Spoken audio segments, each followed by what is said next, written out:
দেখো আজকে আমরা যেই ম্যাথটা নিয়েছি সেটা হচ্ছে আমাদের সরল রেখার একটা কনসেপ্টের ম্যাথ, এবং এই ম্যাথটা হচ্ছে বিম্ব বা প্রতিবিম্ব সংক্রান্ত কনসেপ্ট নিয়ে। এই সব ম্যাথের ক্ষেত্রে যে জিনিসটা সবচেয়ে বেশি লক্ষণীয় তা হচ্ছে কার সাপেক্ষে বলা ওইটা খেয়াল করা। এখানে বলছে 5x plus y minus 7 equal to 0 রেখার সাপেক্ষে। বুঝলাম। তাহলে দেখো আমরা ম্যাথ অনুসারে চিত্রটা আঁকার ট্রাই করি। দেখো এই হচ্ছে আমাদের সেই 5x plus y minus 7 equal to 0 রেখাটা। তাহলে এই রেখার সাপেক্ষে কি বলছে, twice x plus থ্রাইজ Y minus 2 রেখার বিম্ব সমীকরণ নির্ণয় করো। এইটা ধরো আমাদের সেই twice x plus থ্রাইজ Y minus 2 equal to 0। আমাদের বের করতে হবে টোয়াইজ এক্স প্লাস থ্রাইজ ওয়াই মাইনাস 2 এর বিম্ব সমীকরণ কোন রেখার সাপেক্ষে, এই যে আমরা যেইটাকে এই আকাশী কালার থেকে চিহ্নিত করছি ওই রেখাটার সাপেক্ষে। তাহলে আমাদের আরেকটা রেখা হচ্ছে এইরকম, এই আকাশী কালার রেখাটা হচ্ছে আমাদের সেই 5x plus y minus 7 equal to 0 রেখাটা। আবার এই যে রেড কালারের রেখাটা আছে সেটা হচ্ছে আমাদের twice x plus থ্রাইজ Y minus 2 equal to 0 রেখা। তাহলে আমাদের বের করতে হবে এই যে ইয়েলো রেখাটা আছে তার সমীকরণ, এবং সেইটাই হচ্ছে আমাদের বিম্ব সমীকরণ।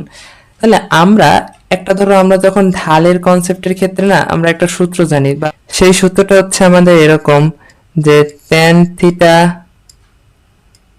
Equal to m1 minus m2 by 1 plus m1 into m2।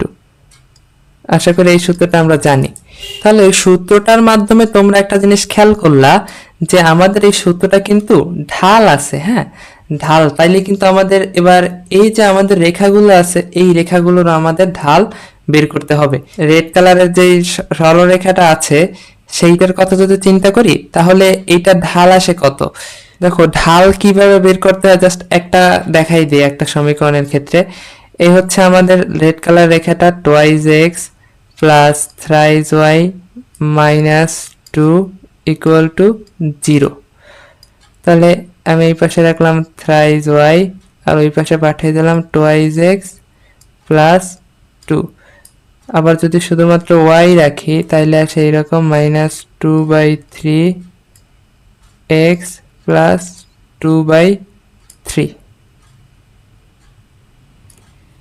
এবার একটা জিনিস খেয়াল করো, এই যে y equal to minus 2/3x plus 2/3 এটা যে আমরা পেলাম এটা কোনটার সাথে মিলে যায়। দেখো y equal to mx plus c।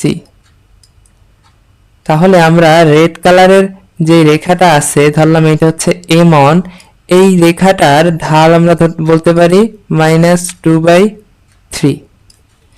একইভাবে যদি এই আকাশী কালারের রেখাটার ঢালের কথা বলি তাহলে এটা ঢাল হচ্ছে m2 ধরি যদি, তাহলে এটা ঢাল হবে আমাদের -5। আশা করি ঢাল কিভাবে বের করতে হয় এটা তোমরা জানো। এখন এইটার আলাদা করে দিলাম না, তাহলে বুঝতে পারছো। এবার যদি আমাদের যদি এই যে ইয়েলো কালারের রেখাটা ঢাল হয়, এটার ঢাল ধরলাম m3, তাইলেই কিন্তু আমাদের ম্যাথ হয়ে যাচ্ছে। এবার একটা জিনিস খেয়াল করে লক্ষ্য করো, দেখো এই জিনিসটা এই থিটা একটা কোণের মান আছে, আবার দেখো এই সাইডেও একটা কোণ আছে, কিন্তু দুইটাই কিন্তু আমাদের 5x plus y minus 7 equal to 0 ওইটার সাপেক্ষেই কিন্তু হয়েছে। একটা হচ্ছে আমাদের সেই সরল রেখাটা আর একটা হচ্ছে তার প্রতিবিম্ব। তার মানে তুমি একটা জিনিস বুঝতে পারছো, এই যে থিটার মান আর এইখান থেকে এইটুকু থিটার মান সেটা কিন্তু সমান। তাহলে আমরা লিখতে পারি কি tan থিটা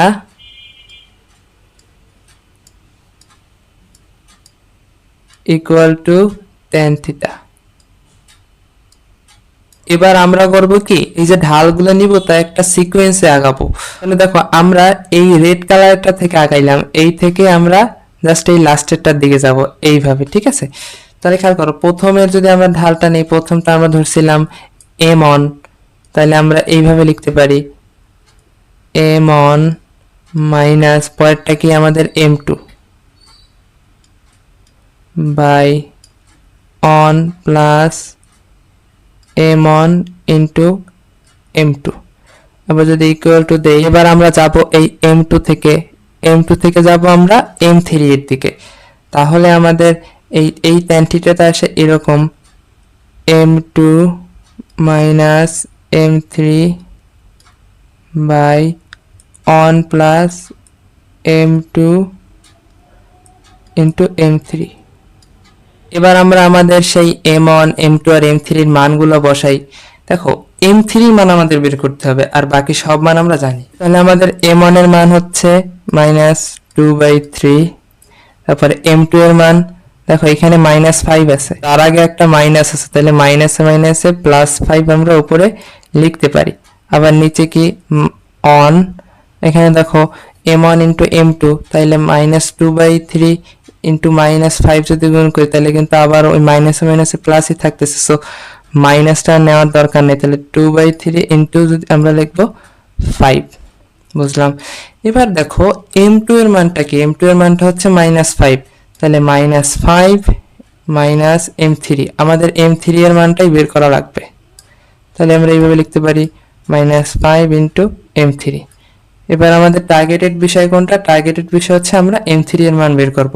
দেখো এইখান থেকে তুমি যদি ইকুয়েশন অপশনে যে ডিরেক্ট ক্যালকুলেটরে দিয়ে দাও, তাহলে তোমার m3 এর মানটা কিন্তু ডিরেক্ট চলে আসবে। দেখো ক্যালকুলেটরে দিলে m3 এর মানটা আসবে 1.5, এইটাকে আবার লিখতে পারো 3/2 এরকম ভাবে।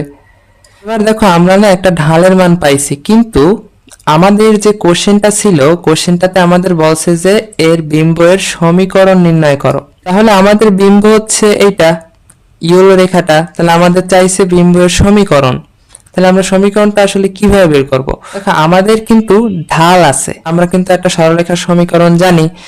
ঢাল আর একটা যদি বিন্দু হয় তাহলে আমরা কিন্তু সরলরেখাটার সমীকরণটা বের করতে পারি। দেখো এই যে ইয়েলো রেখাটা আছে তা কিন্তু এই বিন্দুগামী। এখন তুমি বলতে পারো আচ্ছা ভাইয়া এই যে বিন্দুগামী তো বুঝলাম, কিন্তু আমরা তো এই বিন্দুর স্থানাঙ্ক কি তা কিন্তু জানি না।